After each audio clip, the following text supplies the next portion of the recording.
started with the nightmares. And not just a simple dream, no. I felt lucidity in these moments of deep sleep. I would be in my bed, but in the middle of a desert. A single withered and cracked tree was always to my right. The sky would be a deep red, and black clouds loomed with a dark gray hue. While the scenery was unpleasant, the weather was shockingly to my liking, as the dreams were absolutely immersive. My feet touched the dried dirt and I could feel the grains that shifted beneath my feet. The air was thick, though tolerable to breathe. Then came the figure. At first I would try to figure out who it was, like if I knew them from real life, but I noticed male features. He would always first appear in the distance and begin to walk towards me. I couldn't run anywhere since the dreamscape was endless. But in my mind's eye, I know I told my dream body to run away from him. Far, far away. I could feel a sense of danger from the man, and if I didn't keep my distance, then he would destroy my dream body, and my real body would feel every sensation of his horrible plans for my demise. The first time he caught me, he did not hesitate with his torturous violence. His long fingers would wrap around my throat, and he would pick me up in the air, and plant me down on a chair. The chair would suddenly be under me, and the clouds would wind as if put on fast forward. His face was twisted into a form that my mind cannot really comprehend. The eyes sort of sunken in, and a sickly pale complexion, with a sharp nose angled down, and his eyes were always in an expression of focused rage. There seemed to be two large pupils focused on causing torment to his victims. He was always bare, exposing the genitalia, which made things even worse. What ensues next is pure agony. I would be bound tightly by chains as if they appeared at the will of this man. It's always the same when he catches me. First the fingernails, then the skin from the tips. My skin would peel off like opening a banana all the way to my eyes. His fingers seemed to have little razor-like hairs that would cut the flesh like tearing a piece of paper. When he got to my eyes, he would pull the right one out first and pop it in his mouth like a piece of chocolate. I'd watch with my left eye as he would chew on it cheerfully. I would scream, and sometimes that would wake me up. It's like a game. How much pain can I tolerate in the dream world? The farthest he's ever gotten was exposing my intestines and my brain, picking at sections to trigger neural impulses, causing me to twitch and dance for him. He would make a low grunting sound that seemed like a laugh, and now I remember that laugh no matter what I do. My life, however, is fairly normal. I have a girlfriend who loves me, and I love her. We've been together for 3 years, and I plan on asking her to marry me. We have a nice apartment in Massachusetts and are looking at real estate. My town has plenty of markets and stores for people to get what they need as well, so we don't plan on moving far away as our life has been promising here. But now all of it has changed, and it's only getting worse. We were getting some fresh produce, and of course everyone was wearing masks because of the restrictions we now live by.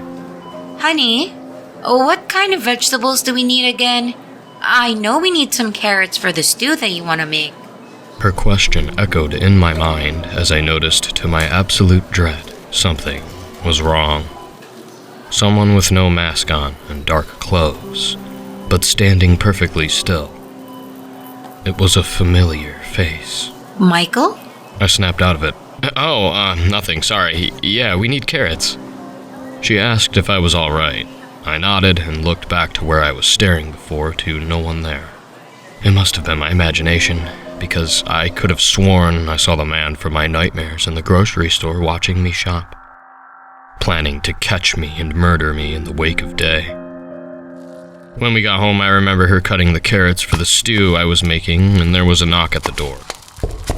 We were expecting her younger sister to come over and enjoy a movie or two since she was going to college in a couple of days and wanted to visit before she left. Honey, can you get the door, please? She asked. I went to the door, but I felt something before I could reach out to the knob. I felt a compulsion to look through the peephole. And when I did, like a statue, the man from my nightmares was on the other side of the door. His shoulders were hunched forward and he was smiling, but he wasn't staring at the door's peephole. His eyes had a vacant stare at my door, like two black marbles. I couldn't express to Jasmine just how horrified I was. I quickly looked down at the handle and saw it was unlocked. Once I flipped the deadbolt, the handle began twisting and moving. He was now pounding on the door, and I could hear some low, deep sound from the other side. I couldn't tell if they were words or just odd noises coming from the man. Michael, what the hell? Jasmine walked over to me and I put my back against the door. She was puzzled, looking at me like I was a madman blocking the door with my life. Then the struggling stopped and there was complete silence for what seemed like a lifetime. More knocking. Hey, open up. It was her sister Ashley. Oh, honey, move. Hold on. No, wait. Call her phone. See if it's her. Michael? Just do it. We could hear her ringtone on the other side of the door, and I slowly unlocked it and opened it. Thankfully, it was just her. I let her in and was immediately interrogated. I couldn't blame them. I probably looked insane. I told them that I had been stressed at work and I might have been imagining someone because of the stress. I told her about the nightmares later that night, at least. She asked if there was a scary-looking coworker or something stupid. I told her no, and that I couldn't really put a finger on it. I've always been one to be open about my feelings, and I've never lied to my girlfriend. I swear on everything, I just couldn't bring myself to tell them this guy had been following me out of my dreams somehow. But I did tell them I would figure this out. Somehow. The next day at work, I swear on everything as I walked to the bathroom, the man was in the building watching me from a distance. When I finished and went to wash my hands, I looked in the reflection, and there was a dark figure right behind me. I know that face now. I darted out of the bathroom and ran to my boss's office and told him that someone was following me, and I am scared for my life. He asked if he was in the building still, and I hesitated. Wasn't even sure why I told my boss this. I was just terrified. Now, not only does my girlfriend think I'm nuts, my boss does.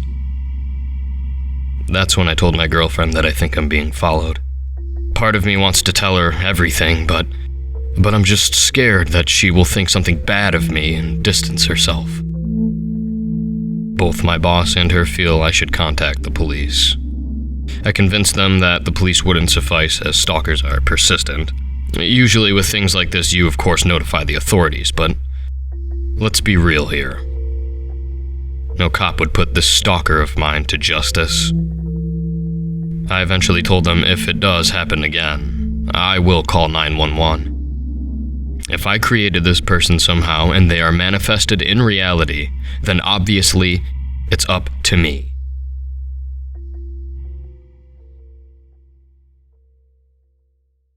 That night, I experienced something different in my dreams. I was in the desert dreamscape again, but this time, there was a standing mirror where the tree should have been. The sky this time was a clear blue with clouds that looked impossibly alive. I had more control of my limbs in this dream, so I approached the mirror. I did not have a reflection. This startled me for a good moment, and I looked around for the man. No one was there. I didn't really know what else to do but touch the mirror. And when I did, it instantly cracked. I jumped, then backed away as the mirror began breaking apart section by section, and finally shattered. What remained was the wooden frame in a hollow space where the mirror should have been. There was something inside. A dark area with a light beckoning me to come closer. I did. I tipped my head inside to my right where the light was. I inched further to have a look because I wanted to see what was inside, and where else was I going to go? back home and wake up? I knew I kept telling my dream body to wake up time and time again, and I could not. I was stuck in this perpetual and recurring nightmare. Only now, what was before me was something else. What seemed to be some dark room was inside of the mirror. I could clearly see some kind of bed in the corner and a shape to the right of it. There was a small light by the shape, and it vaguely looked like a window. Next to the bed was an end table, and on it was a picture. I tried to make out who the people were, but in the darkness, they kind of looked familiar. Like my parents. Suddenly I noticed the shape moved slightly. Despite the dark, I could clearly make that out. Then came the sounds. That same low sound I heard from the other side of our door that day rang out in my ears, and a piercing frequency screamed out. I covered my ears, closed my eyes, and scrunched my face in pain. It was so loud. The man was there. I opened my eyes and backed away to see him coming towards me in that room, one slow step at a time. I remember screaming and jolting awake in bed. This has to stop. Jasmine is starting to get real worried now, and my boss personally told me to take a few days off. I can't afford a few days off. I even looked up on the internet about horrible nightmares with evil men harming you, and all searches came up to the same thing, which was a demonic possession or an alien of some kind. This is fucking insane. I decided to contact an old high school friend who dropped out to take care of her mother, who apparently used to be in a religious group, so she says, and later moved away. This was almost 10 years ago. I'm not sure of her involvement with this group anymore, but she was really into the supernatural, and I at least wanted to see if my suspicions are on the right track. I tried looking her up on Facebook and found her profile. She didn't leave a number or anything, other than just saying she lived in Massachusetts. I decided to message her and got a message back 5 minutes later. Hey! Wow, it's been a long time. How are you? I replied back with a friendly greeting and asked if she was busy later today. She said she wasn't, and I asked for her address. Reunion? I'm so down. She gave me her address, and Maps said it was a 32-minute drive, so I took the chance and went. I don't want to deal with this anymore. The small house was in a secluded area with woods all around. Her driveway was a long gravel path, and her home was a cozy, small cabin with a nice view of grasslands in the backyard. She seemed to be doing pretty good for herself. The house looked like something right out of a vacation brochure. I smiled as I pulled up the driveway and noticed a light turn on as I surely signaled some motion sensor. We were actually pretty close in high school, and would skip together and smoke weed at lunch fairly often. We never really got all that close, but I trusted her and she was a good friend. A little on the daring side. I also remember thinking her mom was a witch, and now it would seem she became a bit of one herself. I mean, all things considered. I looked down at her welcome mat and noticed a plate with some kind of crystal on there. I knocked, and the door opened a moment later. I was greeted with a spitting image of Stephanie from high school. I was shocked. She looked great, as if she hadn't aged at all. Michael Brown? Is that you? In the flesh, I said with a chuckle. Thank you so much for meeting me on such short notice. Yikes. You aren't married or something? Real funny. I'm sorry. I know this may be intrusive, but I could really use your help with something. It's kind of important. And I think you're the only one who can help me, I told her. She paused for a moment, gauging my sincerity, and obliged. Sure, come in. Her eyebrow raised as I walked past her. We sat down in her dining room. Pleasant indeed. She had plants all over the house. It looked much like her childhood home, only it just seemed to be her. Tea, coffee, bourbon? She asked. I'll take a shot, please, I said. How's your mama? I asked with a smile. There was no reply. I haven't seen her in nearly 10 years, so the silence basically told me the answer.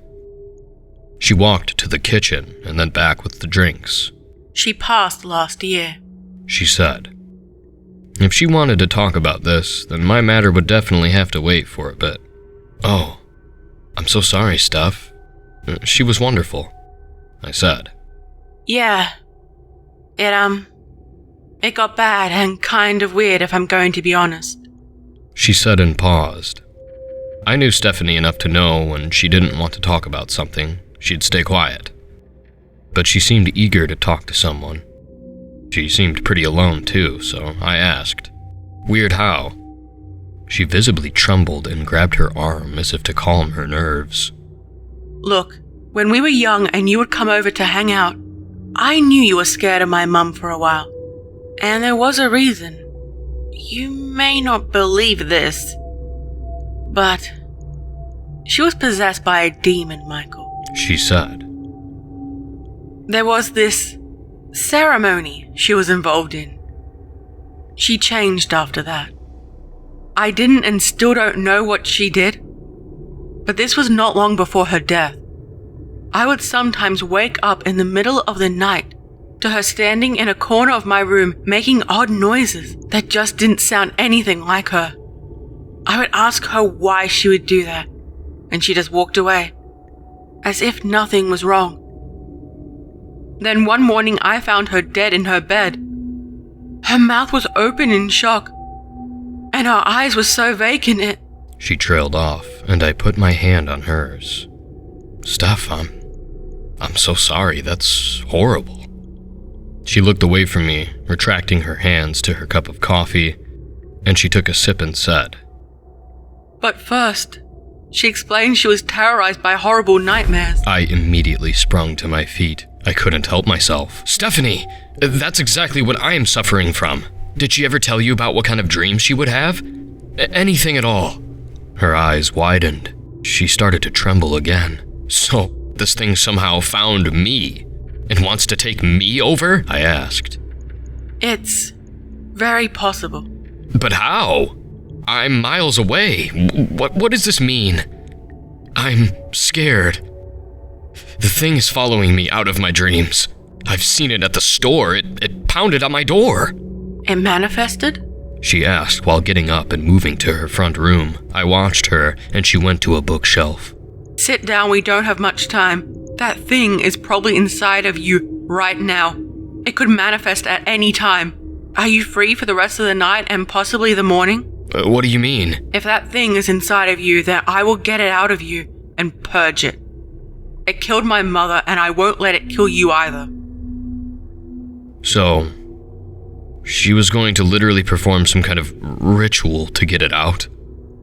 At first I protested, but she pressed that she knew what she was doing. I took another look around at her house. There were bookshelves filled with spiritual and even scientific studies with thick tomes on demonology. Everything was clean as well, and her plants were healthy. I felt as if she knew more about this world than anyone I knew, so I finally agreed. I want this thing gone. I called Jasmine and asked her if she was all right. She said she was and that she was at her parents' house, and I told her she might want to stay over. I explained that I was busy with an old friend and that her mother died. She was sympathetic and asked if I was going to be home. I told her no. She sounded concerned when she asked her name, and I reassured her that it was harmless, and an old high school friend who reached out in need and that it was something I needed to do. She remembered her name, and she spoke sincerely saying that she understood, and I told her I loved her very much, and hung up the phone before feeling absolutely sick for lying to her. I just don't want her thinking I'm crazy, even though I really should just tell her. I think I will when all of this is over. However, it would seem that this nightmare is far from over. Stephanie had me sit down in a chair with candles lit, and she had one of those tomes out. Once I was sat down, she went into a back room and grabbed a jar of something black and green, and began drinking it. "Well, what is that?" I asked, but she ignored me. She went outside and grabbed that plate with the big white crystal on it and set it in the middle of the table. "Where's the Ouija board?" I joked. I do that when I'm nervous. I know you're scared, but I need you to focus on yourself. You're very center of everything. She began burning a stick of herbs. Sage, I think. When you feel that negative energy, you tell me. Grab my hands gently and close your eyes. You may feel a sensation, like a surge. That will be me trying to find the source. Please, try to be at peace with yourself. Think only of what makes you happy. Literally, go to the happy place. Then once you are there, stay there. Okay? I smiled and nodded.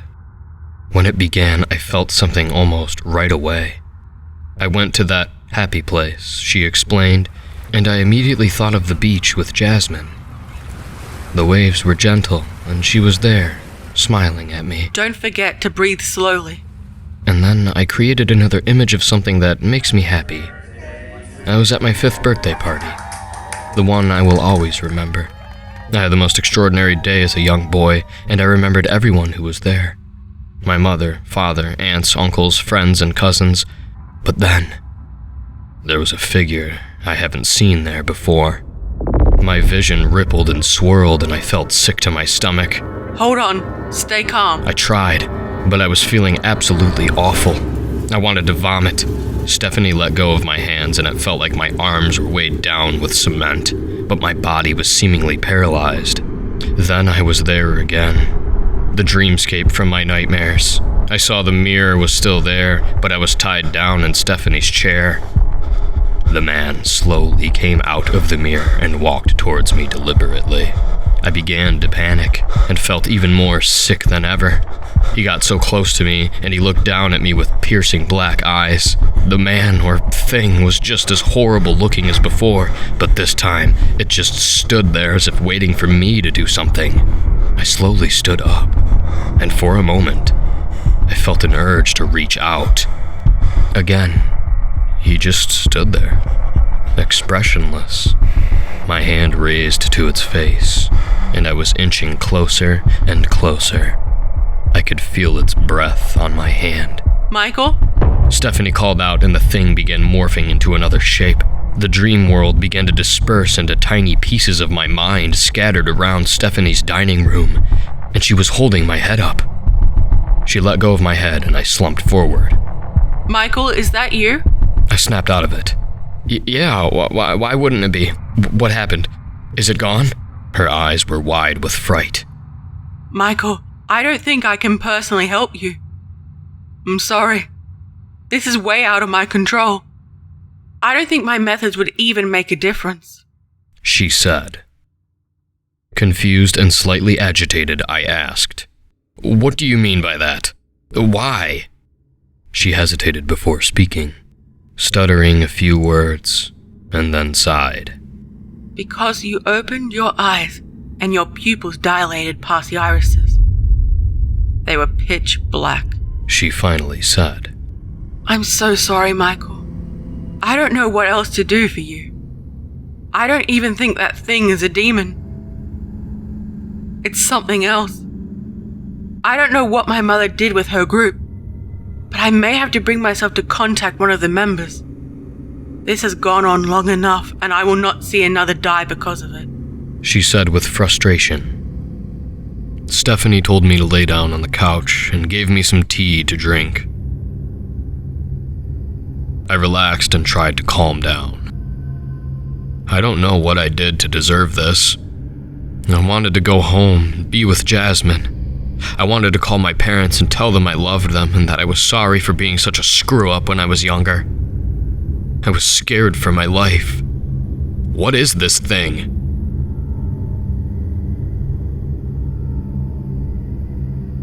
I remember falling asleep to be pulled into that place again. It was dark, and there were people around me. I was tied down. I quickly realized then that this wasn't a dream. I was in some sort of dark room with people around me, and they started chanting some strange language. I felt sick again and began to scream. The sickness and the confusion of where I was made me panic like never before. I yelled for Stephanie only to hear the chanting growing louder.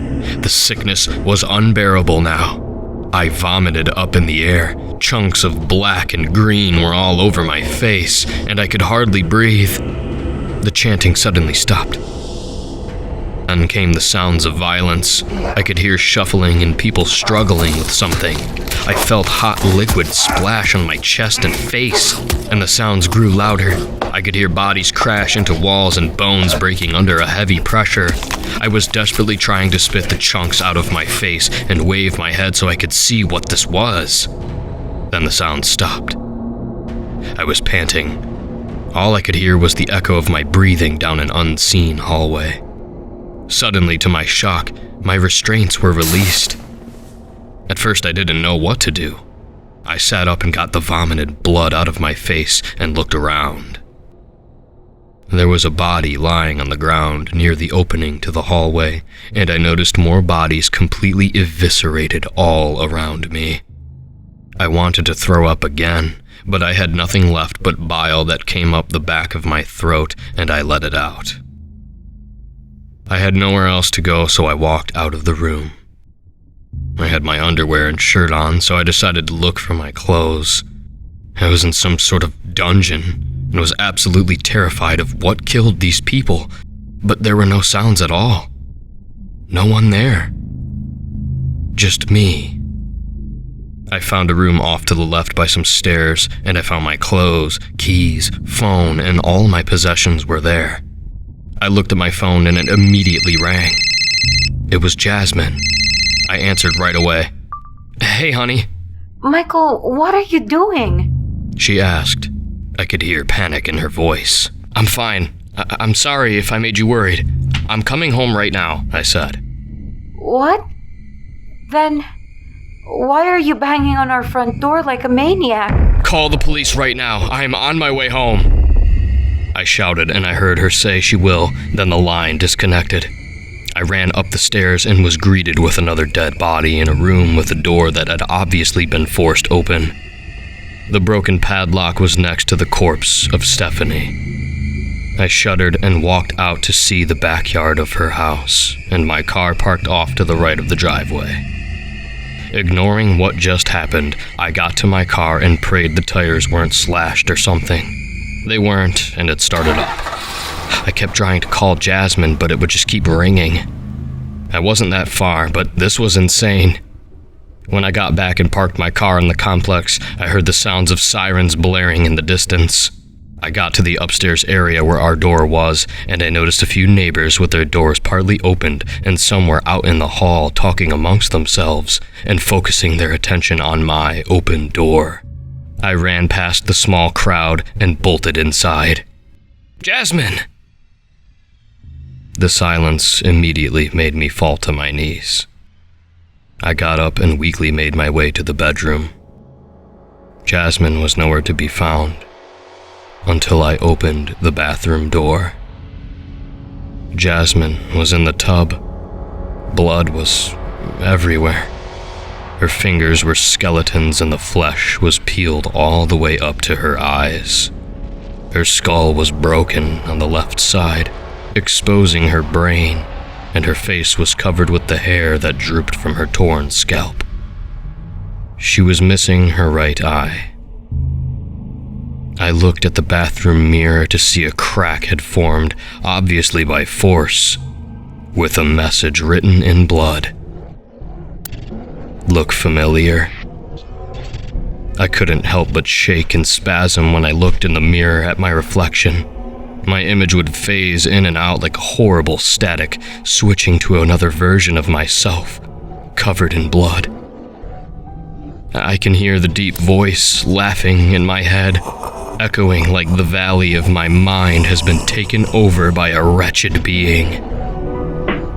The police will be here soon. This is my final entry. If you encounter this, I'm so sorry.